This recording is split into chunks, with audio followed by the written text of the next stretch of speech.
چه گویم قصه دین و وطن را که نتوان فاش گفتن این سخن را. مرنج از من که از بی مهری تو بنا کردم همان دیر کهن را. غلامم جز رضای تو نجویم، جز آن راهی که فرمودی نپویم. ولکن گر به این نادان بگویی، خری را اسب تازه گو نگویم. کیا بات به خود پیچیدگان در دل اسیرند، همه دردند و درمان ناپذیرند. سجود از ما چه می‌خواهی که شاهان، خراجی از ده ویران نگیرند.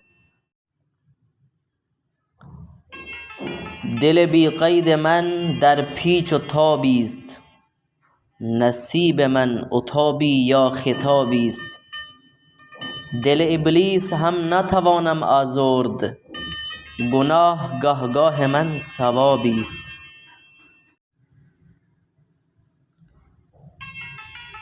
جهان از خود برون آورده کیست، جمالش جلوه بی پرده کیست.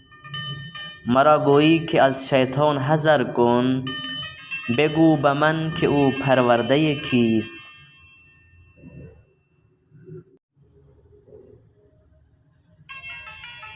چه شور است این که در آب و گل افتاد، ز یک دل عشق را صد مشکل افتاد.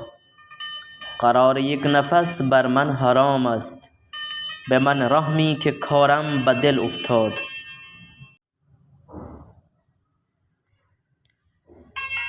سخنها رفت از بود و نبودم، من از خجلت لب خود کم گشودم.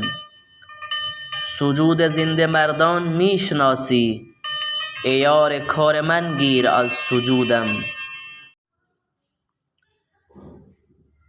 دل ما بی دلان بردند و رفتند، مثال شعله افسردند و رفتند.